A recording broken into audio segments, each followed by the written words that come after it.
Don't think too hard about this. Just answer this question. What do you do when someone that you love or care about has different values to you?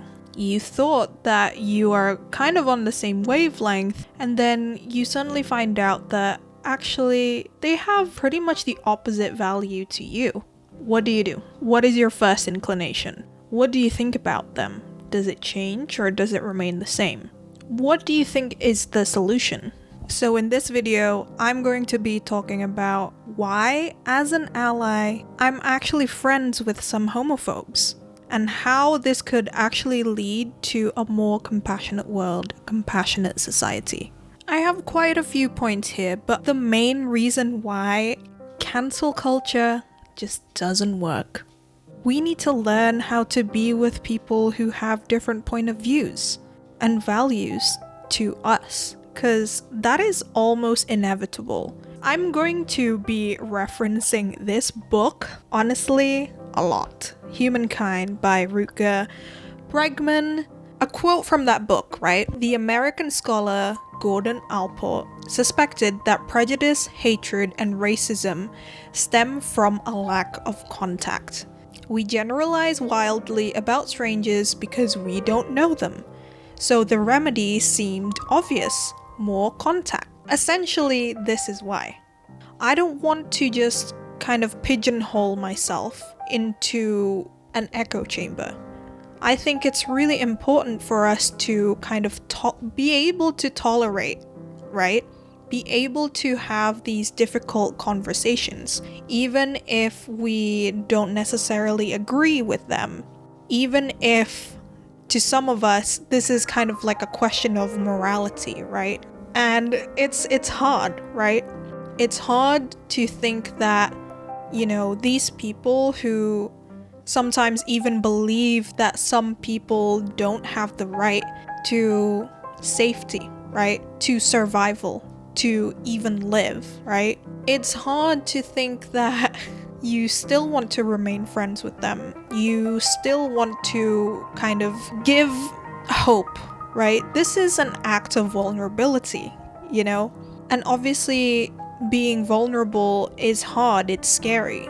And yet, this is what it takes. So going back to that quote, another person actually, I'm just gonna read the quote, to be honest. I feel like it's so much easier for me to just read the quote.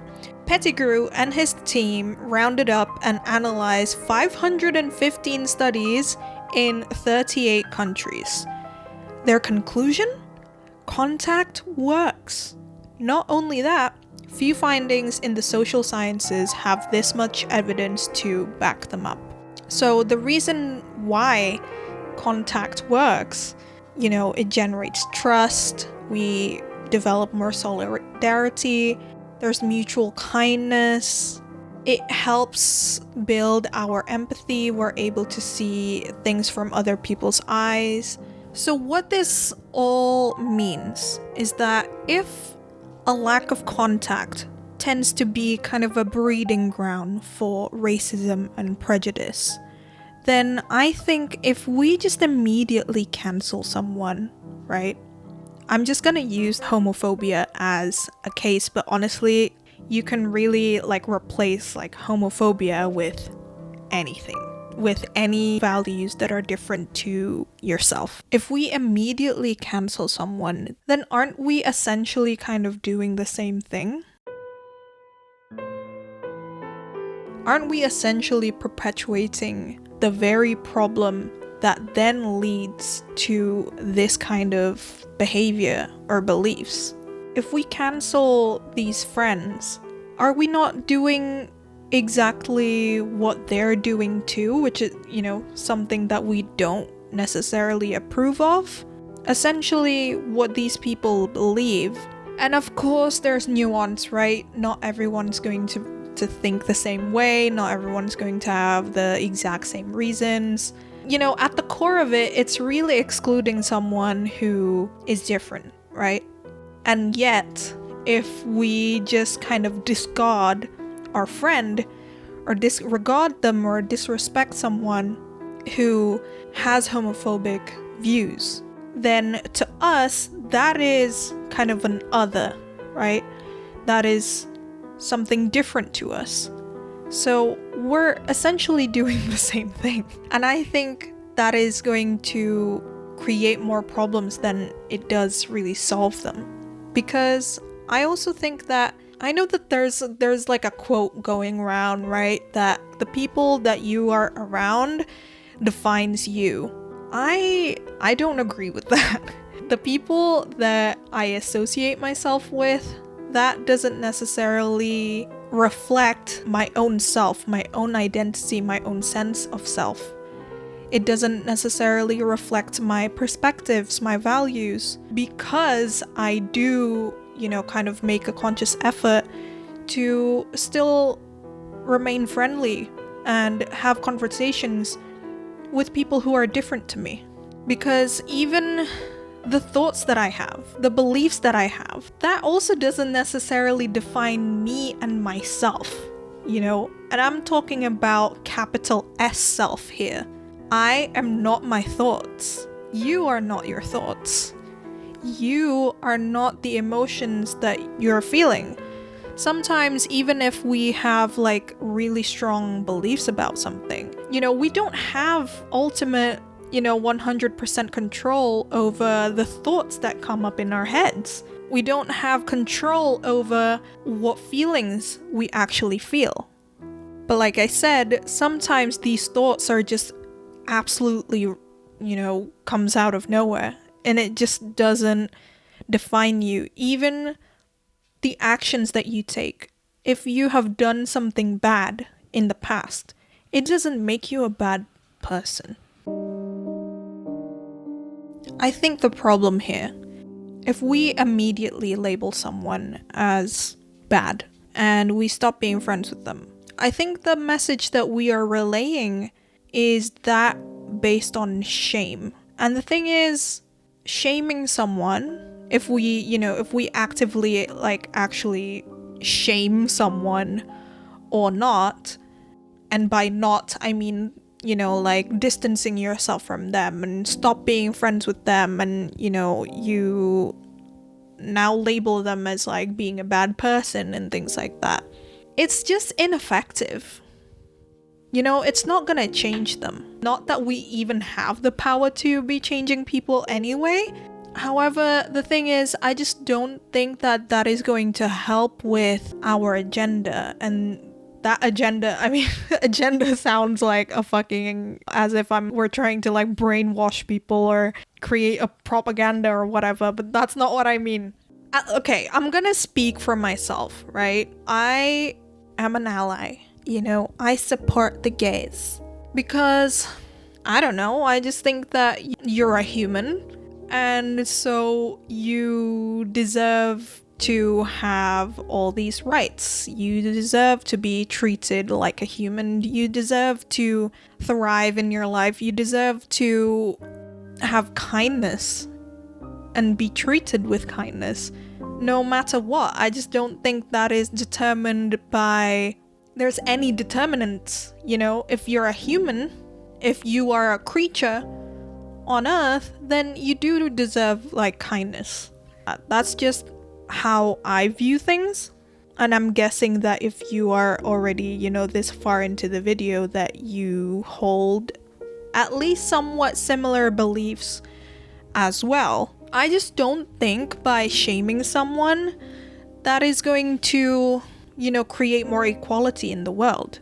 That is not going to... Yeah, I just don't believe in discrimination in that way. Let's talk about the Mandela method. Again, in this book, Humankind, there is literally a chapter about the best remedy for hate, prejudice, and injustice. And we already talked about how the answer is contact. It's to have more contact with people who are different from you. And there's this theory, or this method, which is the Mandela method, which is about nonviolent resistance is a lot more effective than violence. So Bregman argues that This is how good overpowers evil. It's by outnumbering it. American sociologist Erica Chenoweth analyzed a database of resistance movements that date back all the way to the 1900s. And she says more than 50% of nonviolent campaigns were successful, as opposed to 26% of the militant ones. So this is why, if we act from a place of kindness, right? From a place of love instead of violence or hate, that is actually going to be a lot more effective, because people are actually more likely to participate. Like, not that many people are actually willing to participate in violence. So this is just furthering my theory, I guess, that being friends with homophobes or anyone who has different values to you is actually going to create a more compassionate world. At least that is the kind of world that I am actively building through my actions. Because like James Clear says, I forgot what the exact quote is, but like every action that you take is you casting a vote to the kind of person that you want to be, or the kind of world that you want to be building. So that is the kind of world that I want to be building. I want to build a more compassionate world. I want to build a world that has more kindness in it instead of, hate. Of course, in this case, I'm not saying that you tend to like beat people up, right? Beat people who are homophobic, or you shoot them, or whatever that is. It really doesn't have to be extreme like that. Yet, I think this still holds true. We have to meet people where they are.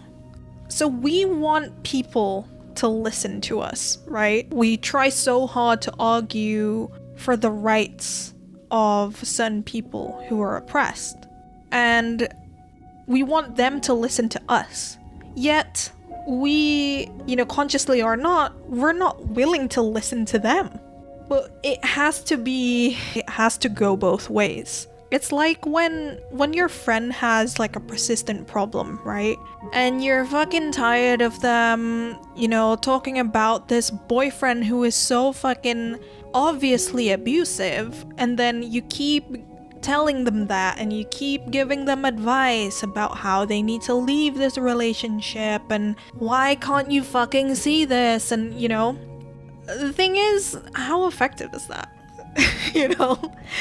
Giving advice is actually just really not effective. The challenge is, how do we still love them? How do we still love other humans? The thing is, it's really important, right, to have these conversations.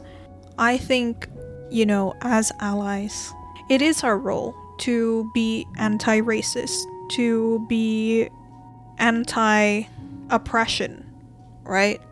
It is our role to kind of fight for our loved ones, for our friends who have been oppressed.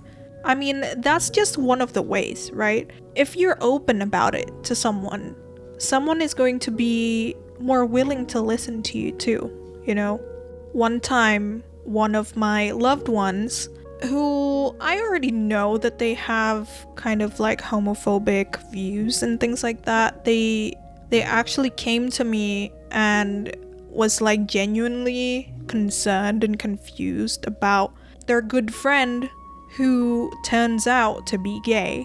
They were really shocked about this information, and they just came to me and was like, I don't know what to do. I'm someone who just tends to be quite explosive. I really struggle with conflict. But then I found that when I was coming at it from a place of understanding, and I'm in a space of response instead of like reaction, and taking more breaths, being more aware and mindful about what's happening in my body, the blood that is boiling in my body, the shivers that I feel down my spine, and how it translates into the vibrations of my throat and vocal cords and things like that.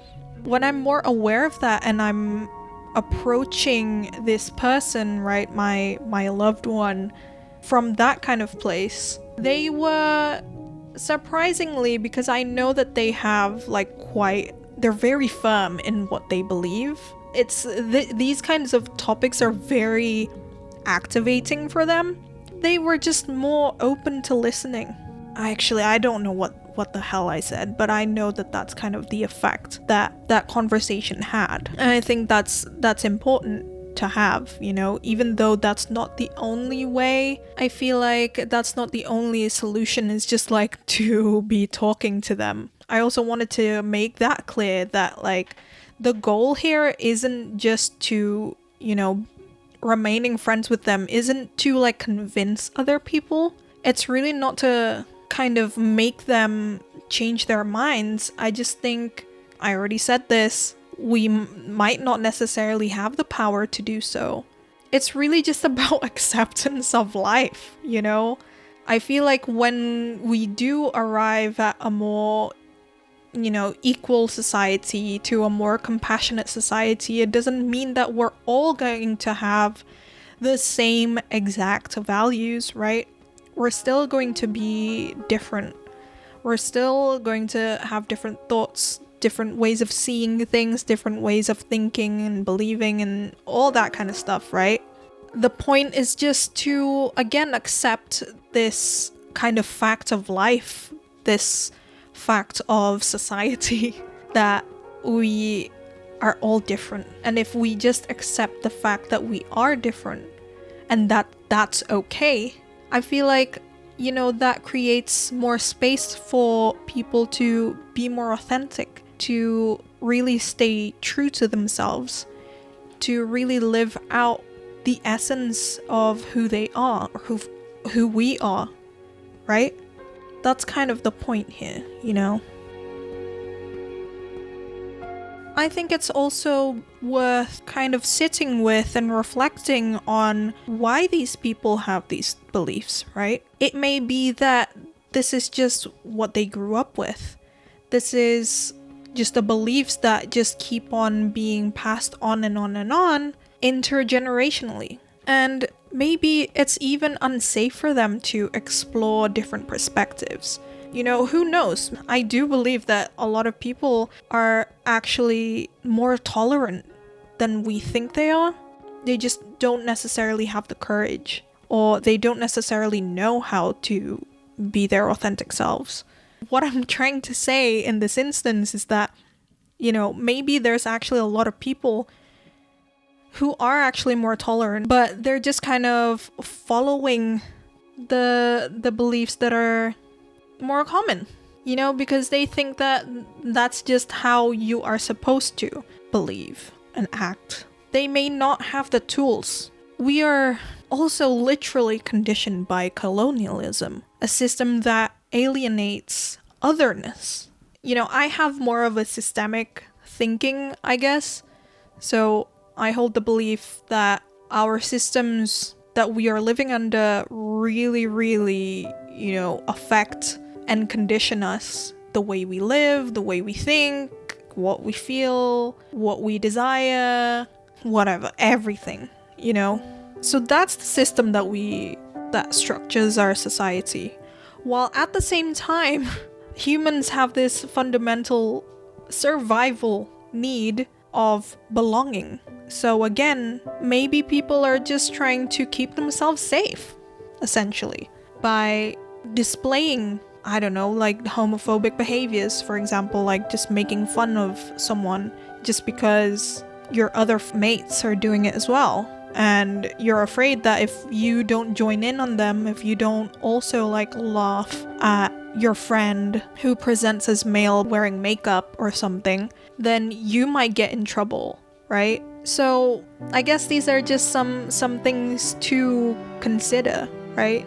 Why some people might hold these perspectives and beliefs. And so hopefully we can lend some compassion towards them as well.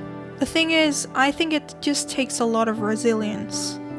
It takes a lot of courage and compassion and vulnerability, right? To be able to exist with differences, especially with the past that we have had, right? If we're just kind of like putting ourselves in the future of this ideal future that we have, that's what it takes. However, a lot of us didn't grow up in a kind place. A lot of us didn't grow up to learn how to regulate our emotions.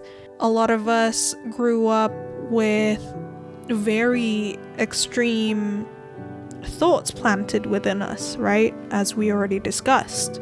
And so I think on an individual level, this is the kind of work that I'm doing. This is why I keep emphasizing about resilience. Because if we're resilient, right, then we don't shy away from difficult conversations or the risk, right? Or the fear.